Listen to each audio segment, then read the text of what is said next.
Hello everyone, विद्युत study channel पर आपका स्वागत है। विद्युत स्टडी चैनल को लाइक, शेयर और सब्सक्राइब करें। विद्युत स्टडी चैनल पर आज हम आपको पढ़ाने जा रहे हैं जनरेटर इफ़िशियंसी। देखिए, जनरेटर इफ़िशियंसी अर्थात जनरेटर की जो इफ़िशियंसी है वो कितने प्रकार की होती है। तो जनरेटर की जो इफ़िशियंसी होती है वो 3 प्रकार की होती है। एक इलेक्ट्रिकल इफ़िशियंसी, एक मैकेनिकल इफ़िशियंसी और एक तीसरी है कॉमर्शियल इफ़िशियंसी, या इसको ओवरऑल इफ़िशियंसी भी कहा जाता है। तो इसको आप देखिए कि इस इफ़िशियंसी से क्या रिलेशन आपको मिल रहा है, क्या एफिशिएंसी से आप निकाल सकते हैं। जैसे जनरेटर की अगर आपकी इफ़िशियंसी ज़्यादा होगी, तो जनरेटर की अगर एफिशिएंसी ज़्यादा होगी तो इसका मतलब वो अच्छा जनरेटर होगा। तो आप जब भी आप जनरेटर को परचेज करेंगे तो हमेशा आप क्या देख के परचेज करेंगे, आप उसकी जनरेटर की इफ़िशियंसी देखेंगे कि उसकी इफ़िशियंसी क्या है, ज़्यादा है कि कम है।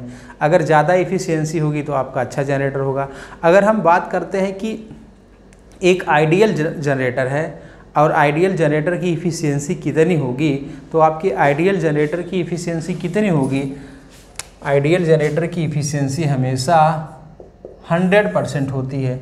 तो देखिए, चाहे आपके आइडियल जनरेटर की बात हो, चाहे आइडियल ट्रांसफार्मर की बात हो, चाहे आपके अल्टरनेटर की बात हो, जो भी आपकी आइडियल की जब बात होगी तो हमेशा अगर उसकी इफ़िशियंसी पूछा जाए तो आप उसकी इफ़िशियंसी हमेशा 100% बताएंगे। ठीक, अगर रेगुलेशन की बात की जाए, जैसे आपके ट्रांसफार्मर का वोल्टेज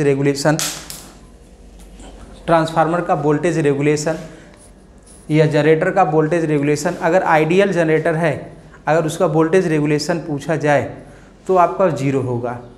अगर आइडियल जनरेटर है उसका वोल्टेज रेगुलेशन पूछा जाए तो उसका वोल्टेज रेगुलेशन 0 होगा। नेक्स्ट, अगर आइडियल ट्रांसफार्मर है अगर उसका वोल्टेज रेगुलेशन पूछा जाता है तो उसका भी वोल्टेज रेगुलेशन 0 होगा। कहने का मतलब आइडियल का मतलब होगा कि फिर आइडियल अगर आपका जनरेटर हो गया तो इसमें कोई लॉस ही नहीं होगा। ठीक, तो चलिए देखते हैं। पहला, मैकेनिकल इफ़िशियंसी। मैकेनिकल इफ़िशियंसी को हम यांत्रिक दक्षता भी बोलते हैं। इफ़िशियंसी को हिंदी में बोलते हैं दक्षता। ठीक, तो मैकेनिकल इफ़िशियंसी, इसको देखिए, मैकेनिकल इफ़िशियंसी बराबर total watt generated in armature, अर्थात आर्मेचर में कितनी पावर हम जनरेट कर रहे हैं। आर्मेचर में टोटल कितनी पावर हम जनरेट करें, तो आपको हम डिटेल में बताएं इसके पिछले वाले लेक्चर में कि आर्मेचर में जो टोटल पावर जनरेट करते हैं वह ईजी इंटू आईए होता है। ईजी इंटू आईए का मतलब जनरेटर का विद्युत वाहक बल है और जनरेटर के आर्मेचर में जो विद्युत वाहक बल ईजी उत्पन्न हो रहा है, और आईए का मतलब है कि जो आपके आर्मेचर की धारा है।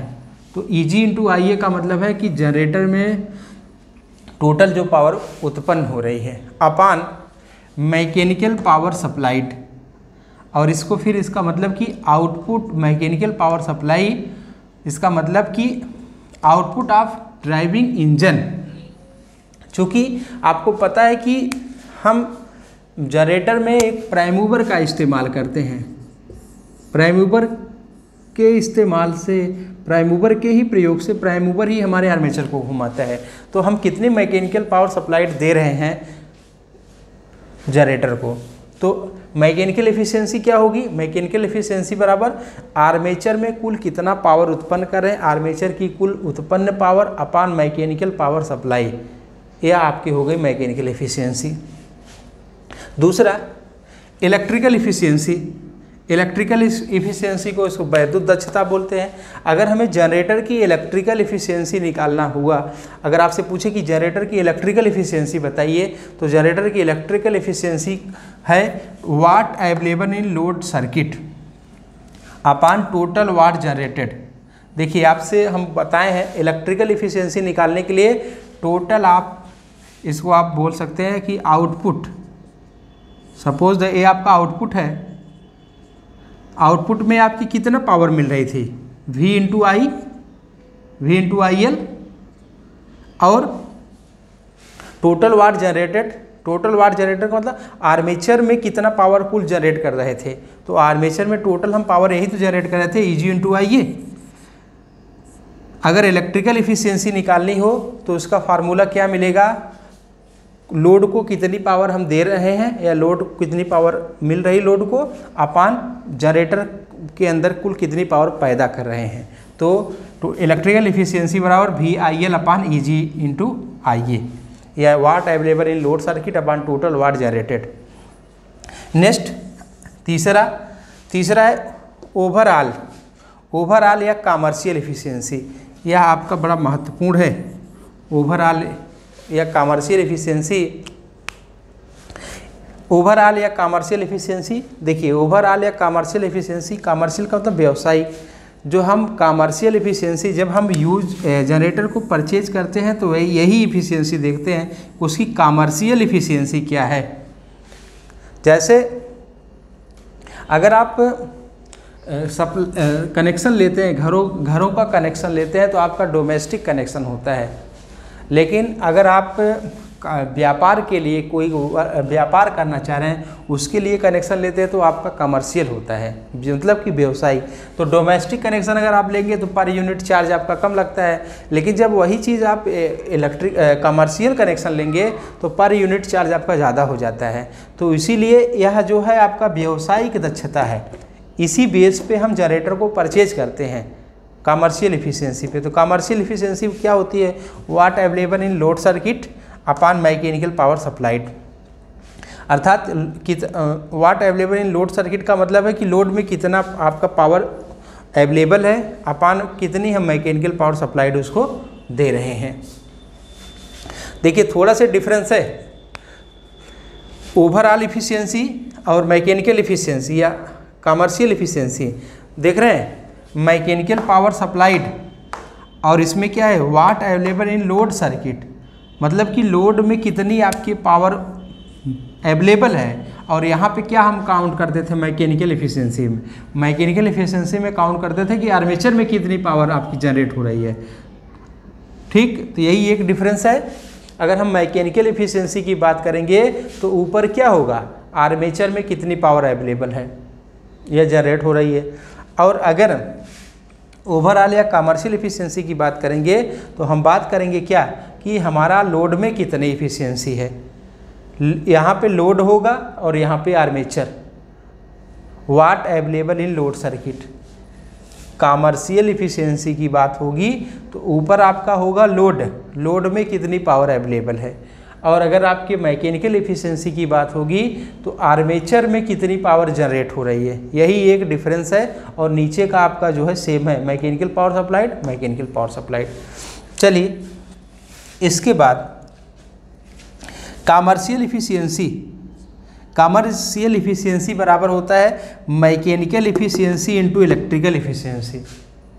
अगर आपको मैकेनिकल इफिशियंसी और इलेक्ट्रिकल इफिशियंसी पता है तो आप कमर्शियल इफिशियंसी निकाल सकते हैं। तो देख रहे हैं सबसे ज़्यादा महत्वपूर्ण कौन सी इफिशियंसी है? कमर्शियल, क्योंकि कमर्शियल के अंतर्गत दोनों आपके आ जा रहे हैं। तो कमर्शियल इफिशियंसी बराबर mechanical efficiency into electrical efficiency. अब हम बात कर लेते हैं कि जैसे जनरेटर है तो उसकी इफिशियंसी क्या होनी चाहिए।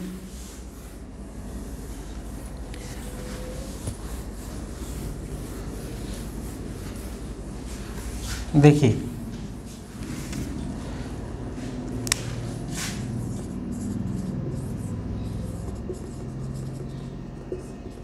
गुड जनरेटर, अगर अच्छी किस्म का जनरेटर है तो उसकी इफिशियंसी आपको लगभग कितना मिलेगी? गुड अगर आपका जनरेटर है तो उसकी इफिशियंसी आपको मिलेगी लगभग 95%।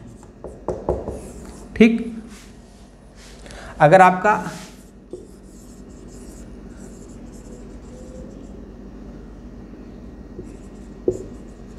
आइडियल जनरेटर है तो उसकी अगर हम इफिशियंसी की बात करेंगे, कमर्शियल ये सब आपकी किस इफिशियंसी की बात हो रही है? कमर्शियल, तो इसकी इफिशियंसी होगी आपके 100%। ठीक, तो आप चाहते क्या हैं? आप चाहते हैं कि आपको जो दक्षता मिले वह ज़्यादा से ज़्यादा मिले, लेकिन आपकी दक्षता को रिड्यूस्ड कौन कर देता है? दक्षता को कम कौन कर देता है? तो वह आपका क्या है? लॉस। अगर आप लॉस को जितना ज़्यादा कम करेंगे आपकी इफ़िशियंसी उतना ही ज़्यादा बढ़ेगी। लॉस जितना कम होगा इफ़िशियंसी उतना ज़्यादा होगी। ठीक, अब इसके बाद है कि मैक्सिमम कंडीशन, इसमें आपको अधिकतम इफ़िशियंसी प्राप्त करने की क्या आपकी दक्षता होती है। Condition for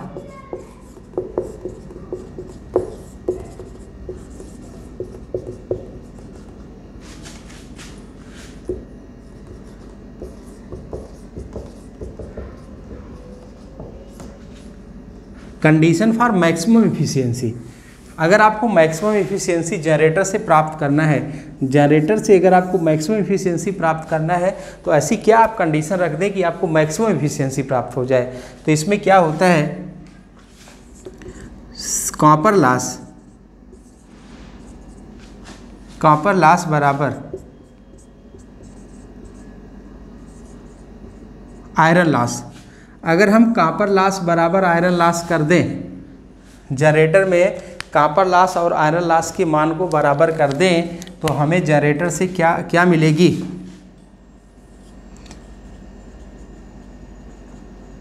maximum efficiency. तो जनरेटर से मैक्सिमम इफ़िशियंसी प्राप्त करने के लिए हमें कंडीशन क्या रखना पड़ेगा, कॉपर लॉस बराबर आयरन लॉस। देखिए कॉपर लॉस बराबर आयरन लॉस का मतलब आपका जा रहा है कि कहीं ना कहीं आपको कॉपर लॉस को भी फिक्स करना पड़ेगा। जैसे अगर आपका 40 वाट का आयरन लॉस है तो यही 40 वाट का भी आपको कॉपर लॉस रखना पड़ेगा। ऐसा अगर आप करते हैं तो जनरेटर से आपको मैक्सिमम से मैक्सिमम इफ़िशियंसी प्राप्त होगी। ठीक,